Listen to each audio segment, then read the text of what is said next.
Mobility Basics, Dean Jeffs here from Team Fit Syndicate with your mobility video for this week.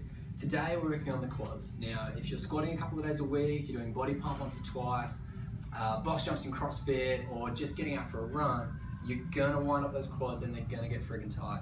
One of the fastest and easiest ways to get those muscles back to a length where they're gonna function for you, back to a length where you're gonna be able to train them, is to get on a foam roller.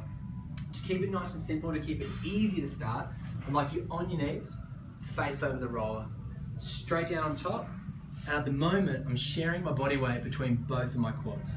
All right, back and forward, just getting into the movement. From there, we're going to shift down on the roller, all right, focusing on the top third, so from the crease of that hip, just to the first third point of your quad. Working through there, what we're trying to find is those sticky sore spots, so through the middle, slightly out to the side, where those muscles are bunched up, balled up and tight. Get on there, find those sticky spots and beat the hell out of them until they feel a little bit better. And I promise you, you'll feel $1 million in no time. After that top third, I need you in the middle third. Now this is where it gets a little bit more tricky. I don't just need pressure through the middle, I need pressure on the side.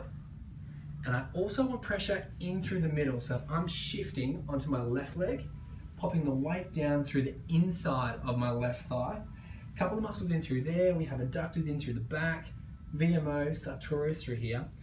When those guys become a bit unhappy, a bit tight, we find medial knee pain, so knee pain on the inside of the knee a little bit more common, and squats tend to get a little bit more tricky. So again, bashing in through there, get those guys looser and working the way they should be,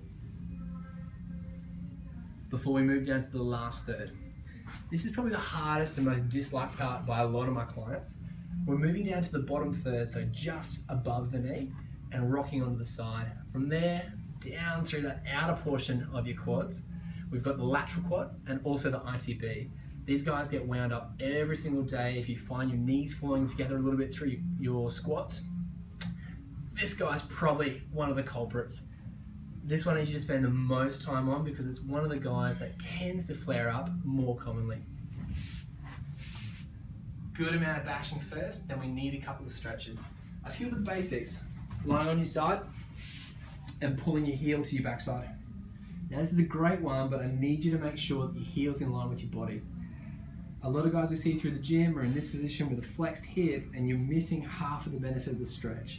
If you can get a small glute squeeze on your left side to push the hips forward and pull the knee back in line with your body, you'll get a heap better stretch and a stack more benefit. Lastly, popping your foot up on an object and pressing through from the hips. Now, this is sort of a 2-for-1. We're getting a lot of work in through the hip flexors, the ones that pull you down in your hips, as well through the outside of your quad, the middle, and a small little muscle in here called your TFL, which is the main reason that ITB gets tight. We're going to press through and over slightly to put maximum tension down through there and hold in for 30 seconds, 2 or 3 times.